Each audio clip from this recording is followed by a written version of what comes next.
Pemirsa, Pemprov DKI Jakarta mengklaim revitalisasi kawasan Monas dilakukan untuk menjadikan wilayah tersebut kawasan hijau, padahal wilayah Monas sudah masuk dalam kawasan hijau. Lalu untuk apa revitalisasi kawasan Monas dan siapa yang akan menikmati manfaat dari revitalisasi kawasan Monas? Telah hadir di studio anggota DPRD DKI Jakarta, Justin Adrian Untayana, dan pengamat tata kota Nirwono Yoga. Mas Justin dan juga Mas Nirwono, terima kasih telah hadir bersama kami di studio. Kita ke Mas Justin terlebih dahulu.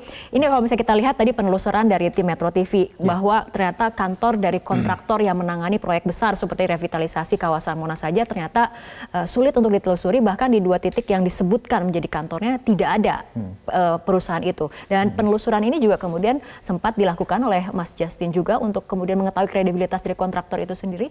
Ya, jadi sebenarnya awal mulanya ini kita melihat animo dari masyarakat yang banyak yang mengeluh tentang apa yang dilakukan di Monas. Setelah itu kita dari Komisi D sudah melayangkan surat undangan kepada Dinas Citata itu untuk besok hari Rabu jam 10. Akan tapi sebagai persiapan menuju rapat tersebut saya melakukan studi terlebih dahulu termasuk kontraktornya juga, dikarenakan rekan-rekan kami dari Komisi B pada hari Senin kemarin sudah melakukan pengecekan di lapangan tapi tidak bisa mendapatkan informasi yang cukup memuaskan dari kontraktor yang ada di lapangan. Sehingga saya mulai mencari tahu tentang kontraktor ini. Ternyata waktu kita mencari tahu alamat dan nomor teleponnya juga, ya ini yang saya temukan. Jadi saya tidak ingin menilai buku dari kulitnya saja. Saya tidak ingin terlalu cepat, saya tidak ingin suzon juga. Tapi memang hal ini agak mengingatkan saya terhadap kasus UPS dulu. Yang ternyata setelah dicek pemenang tendernya ini tempat fotokopi. Nah, jadi saya pikir hal ini yang memicu kami, teman-teman PSI di fraksi DPRD, untuk melakukan penyelidikan lebih jauh. Dan tentunya kita sudah sedang menyiapkan pertanyaan-pertanyaan untuk diajukan ke Dinas Citata besok. Oke, mengenai dari segi anggarannya sendiri, ini kemudian 149,9 miliar yang dianggarkan di APBDP 2019 yang seharusnya ini sebagai single year anggaran ataupun anggaran tahun tunggal yang seharusnya sudah diselesaikan di tahun 2019. Artinya seperti itu. Nah, apakah memang seperti itu? Ya, ini juga yang agak menimbulkan pertanyaan bagi kita karena proyek ini dijalankan. Pengumuman pemenang tendernya itu dilakukan bulan November. Sedangkan bulan November ini sudah terlalu mepet kan. Sedangkan proyeknya sendiri ini single year. Beda dengan multi years. Akan tapi tetap dikerjakan sampai sekarang. Kita juga bertanya-tanya atas dasar apa proyek ini masih dikerjakan di 2020. Apakah kemudian sempat mendapatkan respon juga dari Pemprov DKI Jakarta mengenai kejanggalan adanya tender, kemudian disepakati anggaran dan kerjakan sampai sekarang padahal ini adalah anggaran single year? Untuk saat ini belum. Oleh karena itu kan tadi saya katakan kita sudah menyiapkan beberapa pertanyaan untuk diajukan kepada dinas terkait besok dan tentunya hal ini akan terus kami dalami. Oke, berbicara mengenai revitalisasi di kawasan Monas, dari segi regulasi sendiri, apakah di kawasan Monas masih mungkin ataupun dimungkinkan adanya pembangunan ataupun revitalisasi, Mas Nirwono? Ya, sebenarnya kalau kita merunut ke RDTR DKI Jakarta 2030 ya, semangat untuk pemenataan Monas itu lebih kepada semangat konservasi, bukan revitalisasi. Konservasi bukan revitalisasi. Artinya semangatnya justru mempertahankan, apalagi Monas ini kan lebih berusia lebih dari 50 tahun. Harusnya sudah masuk dalam kategori lanskap cagar budaya. Nah, ini juga dengan demikian semangatnya justru bukan membongkar-bongkar apa yang sudah ada, tapi justru memperkuat apa yang sudah ada. Nah, pembangunan seperti sekarang ini dengan membongkar, kemudian sampai menebang pohon banyak, ini menunjukkan bahwa Pemprov DKI sendiri tidak konsisten terhadap rencana yang sudah dibuat. Pemprov DKI mengatakan ini penebangan ratusan pohon ini akan dipindahkan, kemudian bahwa ini adalah untuk membuat ruang terbuka hijau. Itu menurut saya itu yang perlu diklarifikasi. Yang pertama, kalau kita lihat desain yang awal yang akan dibangun ini kan berupa air mancur dengan plaza. Itu berarti bukan menambah ruang terbuka hijau. Ya. Kemudian kalaupun parkirnya itu nanti akan dihijaukan, maka secara teknis sebenarnya tidak ada penambahan luas ruang terbuka hijau. Karena luas Monas itu ya 80 hektar.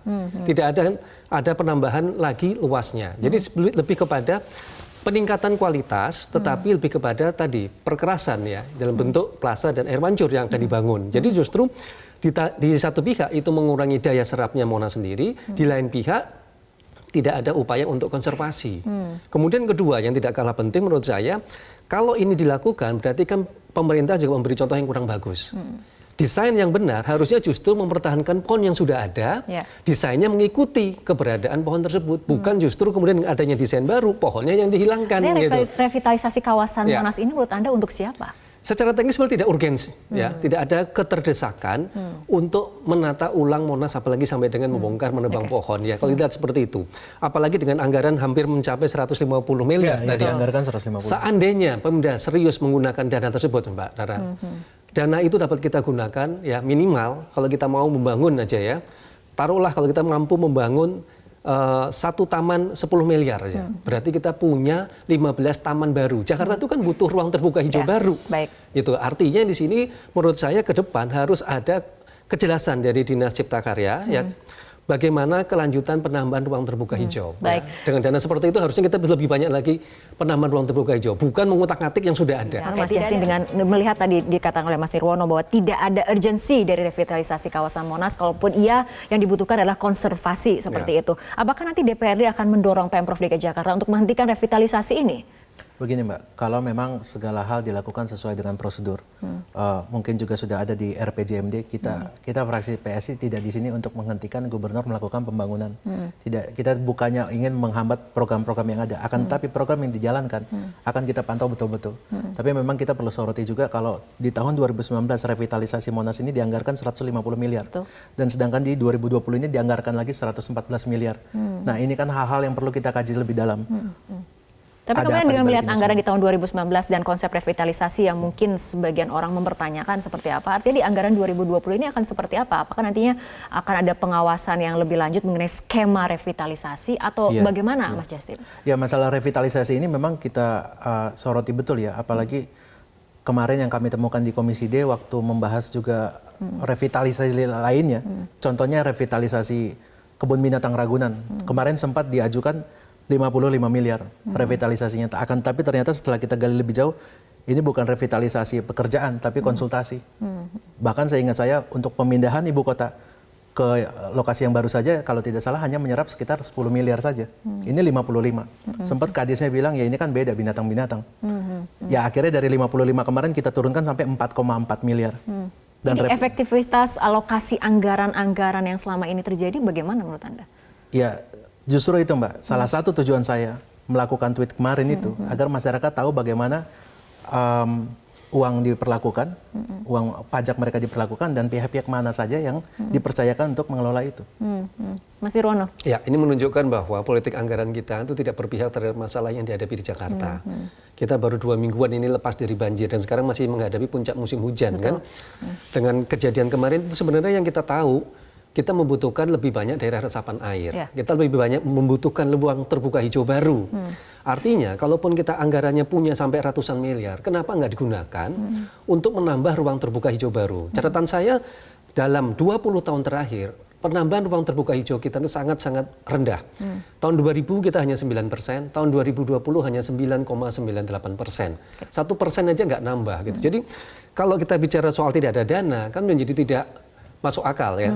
Di satu pihak dana yang begitu banyak besar hanya untuk revitalisasi, sementara dengan kejadian banjir tadi kita membutuhkan lebih banyak lagi daerah resapan air. Misal umpamanya, jadi 109 situ dan 60 waduk itu baru 12 yang direvitalisasi. Kalau itu dibuat taman, kemudian dijadikan ruang-ruang terbuka baru, artinya kan ada upaya untuk mencegah banjir. Artinya kebijakan yang saat ini terpampang seolah kemudian berseberangan dengan kejadian pada saat awal tahun ketika kemudian Jakarta dilanda banjir. Betul seperti sekali. itu.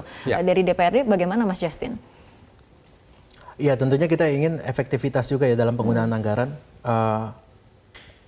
dan tentunya kedepannya nanti untuk proyek-proyek seperti ini kita akan pay more attention untuk lebih memperhatikan apa yang dilakukan, penunjukan lelangnya, tendernya, pihak-pihak mana saja yang terlibat. Dan saya setuju juga dengan tadi yang dikatakan oleh Mas Yoga, sebenarnya banyak sekali hal-hal yang bisa dialokasikan dengan uang ini. Dana yang sangat besar ini, totalnya 87 triliun Mas. Sebenarnya luar biasa besar. Banyak sekali hal-hal yang bisa kita lakukan. Dan sebenarnya permasalahan Jakarta itu apa sih? Macet, banjir, sampah.